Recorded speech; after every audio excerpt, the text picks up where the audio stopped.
سبحان اللہ بہت اچھا۔ اس لیے اے میرے عزیزوں بچوں کو قرآن پڑھاؤ، بچوں کو قرآن کی تعلیم دو، بچوں کو دین کی تعلیم دو، بچوں کو شریعت کی تعلیم دو کہ کہیں ایسا نہ ہو مرنے کے بعد پتہ نہیں کون ہمارے کام آئے۔ ہم آپ سے پوچھتے ہیں آپ کتنا اپنے باپ کی قبر پہ جاتے ہو، آپ کتنا اپنے دادا کی قبر پہ جاتے ہو۔ آج کا دور بڑا مصروفیت کا دور ہے، آج کا دور بڑا مشغولیت کا دور ہے۔ اگر کوئی کسی کے یہاں شادی میں جاتا ہے تب جاتا ہے جب کھانا کھلانے کا وقت ہوتا ہے، کسی کے یہاں انتقال میں جاتا ہے تب جاتا ہے جب میت کٹی دفن ہونے کے قریب ہوتی ہے۔ پوچھا جائے فوراً دفن کے بعد گھر واپس، پوچھا کیوں جا رہے ہو؟ بڑے عزیز کا جنازہ تھا، بڑے عزیز کے یہاں شادی تھی، تم کیوں جا رہے ہو؟ کہتا ہے دکان کھلی چھوڑ کے آیا ہوں، کاروبار چھوڑ کر کے آیا ہوں، میں اگر یہاں رہوں گا تو دکان میری مارکیٹ میں میری دکان کیسے میری گراہکی خراب ہو جائے گی، اس لیے میں زیادہ دیر نہیں رک سکتا۔ اے شہباز کے زندہ دل مسلمانوں، اے قرب و جوار سے آنے والوں، جب آج کسی کو کسی کے لیے ٹائم نہیں ہے تو کیا امید کرتے ہو اس اولاد سے جسے موبائل چلانے سے فرصت نہیں ملتی، جسے واٹس ایپ چلانے سے فرصت نہیں ملتی، جسے فلمیں دیکھنے سے فرصت نہیں ملتی؟ کیا وہ تمہاری قبر پہ جا کے قرآن پڑھے گی؟ کیا وہ تمہاری قبر پہ جا کر کے ارشاد ثواب کرے گی؟ جو 2.5 گھنٹے کی فلم دیکھ لے لیکن باپ سے بات نہیں کرتی، وہ قوم جو 2.5 گھنٹے کی فلم بیٹھ کر کے دیکھے 10 منٹ اپنے باپ کے پاس بیٹھ کر کے باتیں نہیں کرتی، وہ کیا تمہاری قبر پہ جا کر کے ارشاد ثواب کرے گی؟ اس لیے اپنی اولاد کو دنیا سے جب جاؤ تو اس حال میں جانا کہ اولاد کو یا تو عالم بنا کے جانا یا حافظ بنا کر کے جانا، کیونکہ اولاد جب عالم ہوگی یا حافظ ہوگی تو جب باپ کی روح نکلنے کا وقت قریب ہوگا تو سرحانے بیٹھ کے سورہ یاسین کی تلاوت کرتا نظر آئے گا، جب جنازہ اٹھنے کا وقت ہوگا تو وہ قرآن کی تلاوت کرتا نظر آئے گا اور نماز جنازہ پڑھاتا ہوا نظر آئے گا، قبر پر بیٹھ کر کے قرآن کی تلاوت کرتا نظر آئے گا۔ اس لیے اے میرے پیارے مسلمانوں، بخشش کی راہ مومن و آسان بنا لو، اپنے لیے نجات کا سامان بنا لو، دنیا کی کتابوں پہ نظر بعد میں رکھنا، بچوں کو پہلے حافظ قرآن بنا۔ کیا بات ہے، بہت سبحان دینی تعلیم دلاؤ، ورنہ پتہ نہیں کہ کوئی ہماری اولاد قبر پہ آئے فاتحہ پڑھنے یا نہ آئے، کوئی بھروسہ نہیں ہے۔ یہ آج کل کا مسلمان، ایک دکھتی ہوئی بات میں آپ کو بتا دوں، ہو سکتا ہے اتنے بڑے مجمع میں کوئی ایک بھی عمل کر لے تو میرے لیے قیامت میں بخشش کا ذریعہ بن جائے۔ مسلمانوں کا یہ حال ہو چکا ہے۔ ابھی ایک فلم ریلیز ہوئی، چند دن ہوئے ہیں، 3-3 ہزار کے ٹکٹ خرید کے یہ مسلمان دیکھنے کے لیے گئے۔ حیدرآباد میں تو کچھ ایک تو ایسا جس نے 3 دن کے لیے پورا ہال بک کر لیا تھا۔ یہ مسلمانوں کا حال ہے۔ اگر ان مسلمانوں کی امیری دیکھنا ہے تو ان کے شوق کو دیکھو، اگر ان مسلمانوں کی امیری دیکھنا ہے تو ان کی شادی میں بیجا رسومات کو دیکھو، ہزاروں کے بینڈ، ہزاروں کی ڈانس پارٹی، فلاں 50,000 کی ڈانس پارٹی اپنے بیٹے کی شادی میں لایا، میں 1 لاکھ کی لے کر کے آؤں گا۔ اور اگر ان کے حال دیکھنا ہے تو مزارات میں ان کے حال دیکھو، قوالیوں میں 1-1 لاکھ روپے میں قوال کو بلا کر کے مقابلے کرائے جاتے ہیں۔ لیڈیز قوالا وہ اپنی لڑکی کو ساتھ لے کے آتی ہے معاذ اللہ، اور لا کر کے گندی غزلیں، گندی فحش باتیں اور ایسی گندی باتیں کہ اگر آپ کے سامنے کوئی بول دے تو مارنے کے لیے تیار ہو جاؤ۔ لیکن بہن بھی بیٹھی ہوئی ہے، بیٹی بھی بیٹھی ہوئی ہے، بیوی بھی بیٹھی ہوئی ہے اور رشتے دار بھی بیٹھ کر کے سن رہے ہیں۔ اگر کوئی کسی کے گھر میں صرف چھت چڑھ کے جھانک لے تو لڑنے کے لیے تیار ہو جائے گا۔ تیری ہمت کیسے ہوئی؟ میری بہن بیٹھی تھی میرے گھر میں جھانکا کیسے؟ میری بیٹی بیٹھی تھی تم نے گھر میں جھانکا کیسے؟ اور وہ گندے مقابلے ہو رہے ہیں، کہاں اللہ کے ولی کے عرس میں ہو رہے ہیں۔ اللہ کے ولی کے عرس میں معاذ اللہ وہ غیر مسلم شیخ چلی کو بلا کر کے قوم کے سامنے عرس کا مذاق اڑایا جاتا ہے۔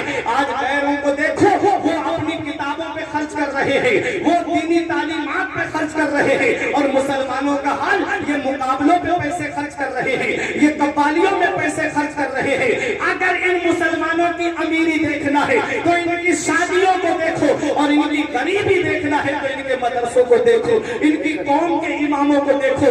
آج مدرسے ویران کر دیے گئے، آج مدرسے سونے کر دیے گئے۔ اتنا یاد رکھنا پیارے مسلمانوں، اگر یہ مدرسے بند ہو گئے تو یہ اسلام کے سپاہی تمہیں کہاں سے ملیں گے؟ اس لیے حکومت بھی جانتی ہے جہاں جہاں سے مدرسے ختم کیے گئے وہاں وہاں سے اسلام مٹتا چلا گیا۔ یہ علماء آپ کو بتائیں گے، لمبی چوڑی تقریر کرنے نہیں آیا، ورنہ بتاتا میں تاریخ سے۔ سیریا کے اندر، غرناطہ اسپین کے اندر آپ دیکھیں جہاں 700 سال مسلمانوں نے حکومت کی، فردینانڈ نے جب اس پہ قبضہ کیا مدرسے پہلے بند کرائے، مسجدیں پہلے بند کرائی، اسلام کا نام لینے والا کوئی وہاں نہیں تھا، کوئی مسلمان آپ کو وہاں نظر نہیں آتا کچھ سالوں تک۔ یہ ہے دیکھو حکومت جانتی ہے جہاں جہاں مدرسے بند ہوئے وہاں وہاں اسلام مٹتا چلا گیا۔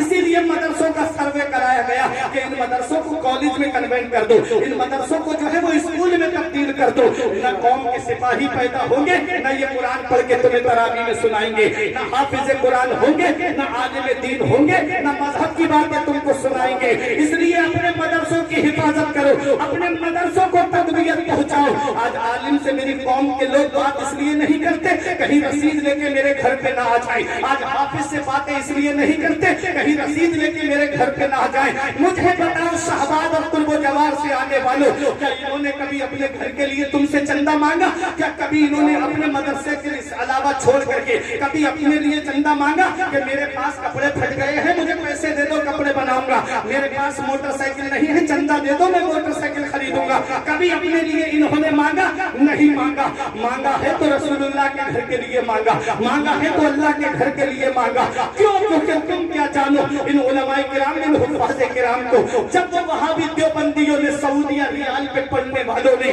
جب انہوں نے ایک ایک دو دو مہینے میں 3 منزلہ مدرسہ بنا کر کے تیار کر لیا اور فری تعلیم دینا شروع کر دی، تب میری قوم کے عالم جاگے، تب میری قوم کے حافظ جاگے۔ کہیں میری قوم کے بچے ان کے مدرسے میں جا کر کے اپنا ایمان سے ہاتھ نہ دھو بیٹھے، کہیں میری قوم کے بچے ان کے مدرسے میں جا کر کے کہیں ایسا نہ ہو کہ وہ انہیں کے اس میں چلے جائیں۔ اس لیے میری قوم کے عالم نکلے رسید لے کر کے، اس لیے میری قوم کے حافظ نکلے رسید لے کر کے، عید کے دن تمہارے بچے سوئی کھائیں اور عالم جا کر کے فطرہ اکٹھا کرے، بقرہ عید کے دن تمہارے بچے گوشت کھائیں اور عالم جا کر کے قربانی کی کھالیں اکٹھی کرے۔ تم تو رمضان میں تراویح پڑھ کے چین سے سو جاتے ہو، وہ بمبئی کے سیٹوں کے گھروں پہ چکر لگاتا ہے، بمبئی کے سیٹوں کے گھروں پہ 2 گھنٹے تک لائن میں کھڑا رہ کر کے مدرسے کے لیے چندہ مانگ کر کے لاتا ہے۔ اے پیارے مسلمانوں، یہ عالم ہے، یہ میری قوم کا حافظ ہے، اپنے لیے مانگنا ذلت ہے۔ ایک ہی درد ہے ان کے دل میں، ایک ہی درد ہے ان کے سینے میں کہ رسول اللہ کا مدرسہ آباد رہے، رسول اللہ کی درسگاہ آباد رہے، مدرسے کے اندر دینی تعلیم چلتی رہے، مدرسے سے حافظ قرآن پیدا ہوتے رہے، جا کر کے وہ دین کا کام کرتے رہے۔ عید کے دن تم سوئی کھاؤ، وہ فطرہ اکٹھا کرے، رمضان کے مہینے میں وہ بمبئی کے سیٹوں کے دروازے پہ جا کر کے چکر لگائے۔ اتنا یاد رکھنا، اپنے لیے مانگنا باعث ذلت ہے اور مدرسے کے لیے مانگنا باعث عزت ہے۔ نعرہ تکبیر! ارے ہاتھ اٹھا کر بولیے نعرہ رسالت، مسلک اعلی حضرت، عظمت قرآن۔